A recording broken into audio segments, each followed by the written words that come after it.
కొద్ది నెలల క్రితం మేఘాలయలో జరిగినటువంటి ఒక హనీమూన్ కేసు గురించి మనం ఇంకా మర్చిపోయి ఉండం.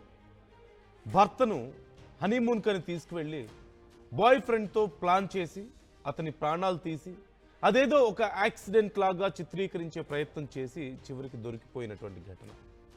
ఇప్పుడు రాజస్థాన్లో కూడా అలాంటి మరొక ఘటన వెలుగు చూసింది.